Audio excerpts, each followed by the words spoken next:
मेरे अजीज दोस्तों, मुझे उम्मीद है आप सब खैरियत से होंगे। आज मैं आपके सामने एक बेहतरीन उन्वान लेकर पेश हुआ हूँ।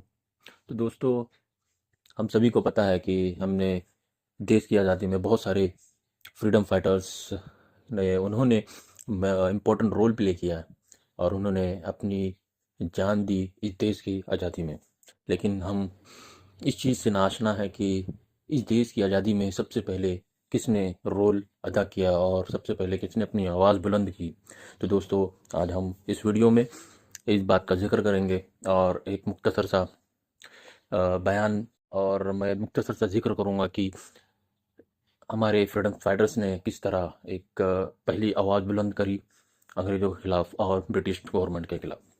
तो दोस्तों, आपसे दरख्वास्त है कि आप इस वीडियो को लास्ट तक देखें और अगर आपको कुछ चीज़ें इसमें पसंद आए तो आप ज़रूर लाइक करें और सब्सक्राइब करें ताकि आप अगली वीडियो को ना मिस कर सकें। तो दोस्तों, हमें पता है कि इस दुनिया में हज़ारों बच्चे जन्म लेते हैं और मर जाते हैं। हज़ारों कलियां खिलती हैं और बाद समूम की थप्पड़ों की ताब न लाकर मुरझा जाती हैं, मगर वो मौत जो हक और रास्ते की राह में आए हयात जाविदा बनकर आती है, जो ताउम्र लोगों को याद रहती है। तो दोस्तों, इसी तरह 10 दिसंबर सन 1750 यानी 1750 में एक ज़बरदस्त शख्सियत ने जन्म लिया, जो हैदर अली के घराने यानी दीवाने हाली में अम्मा फ़ातिमा बेगम की गोद में पैदा होने वाले जिहादी जज्बों से लबरेज़, इंसाफ पसंद हुक्मरां, रोशन ख़याल, तालीम याफ्ता, तहज्जुद गुजार, शब जिंदादार, नवाफिल गुजार, मुसलमानों का नक्श षानी और अजीम यादगार, नज़र ख्वाबी, जिनसे गैरत खुददारी और मोमिनाना फरासत की किरणें फूट रही होती थीं। बिजली की चमक, शेर की गरज, दोस्तों के दोस्त और दुश्मनों के दुश्मन, बकौले कलंदर लाहौरी लिखते हैं, हो अलका यारां तो बरे शम तनारहम, रज़्म हक व बातिल हो तो फौलाद है मोमिन। सो दोस्तों, ऐसी सिफ़ात का हामिल शख्स दुनिया में, जिसे टीपू सुल्तान के नाम से जाना जाता है, जो अपने वालिद के सबसे बड़े साहबजादे थे। जब आपकी उम्र 15 साल की हुई तो आपने अपने वालिद के साथ जंगी मामलात में दिलचस्पी लेना शुरू कर दी थी, क्योंकि आपके वालिद हैदर अली मैसूरियन आर्मी में मुलाजिम थे। लिहाजा आप गाए बगाए जंगी मशकों में हिस्सा लिया करते थे। टीपू सुल्तान हैदर बहुत सी ज़ुबानों पर अबूर रखते थे, यानी मैथ्स, जैसे मैथ्स हो गया, साइंस, इल्म आपके पास वाफिर मिकदार में थी। टीपू सुल्तान पढ़ाई लिखाई के दिलदादा थे। उन्होंने 2000 से ज़्यादा किताबें मुख्तलिफ मौज़ूआत पर आपने अपनी ज़ाती लाइब्रेरी की जीनत बनाए रखी थी। जीनत से मुराद सिर्फ ये नहीं कि उन्हें लाकर रख दिया गया या उन्होंने लाकर सजा दी गई।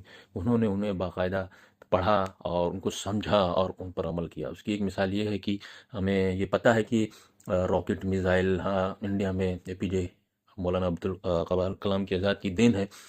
तो वो जो इंस्पायर हुए थे वो टीपू सुल्तान की एक उन्होंने एक तोप की जैसा एक प्रोजेक्ट उन्होंने अंग्रेज़ों के ख़िलाफ़ बनाया था, जिससे उन पर हमला कर सके। तो इस चीज़ से अंदाज़ा लगाया जा सकता है कि वो टाइम पे उनकी क्या सोच होगी, वो क्या सोच से थे।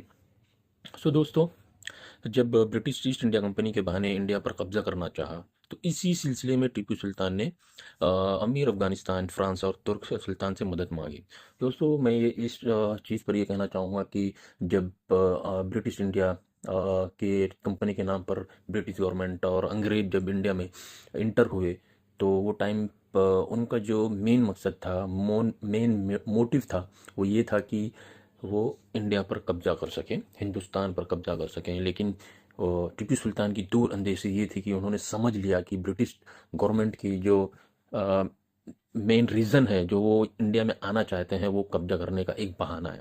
तो उसी दौरान उन्होंने सबसे पहले आवाज़ उठाई अंग्रेज़ों के ख़िलाफ़।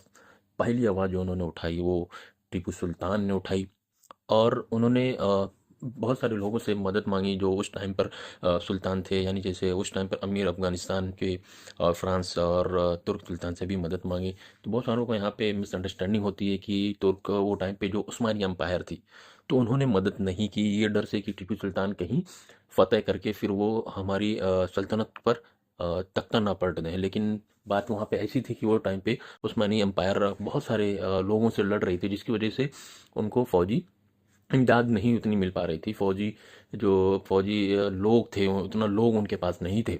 तो इस वजह से तो उस्मानी एम्पायर, जो ओटोमन एम्पायर भी कही जाती है, उन्होंने मदद नहीं भेज पाई।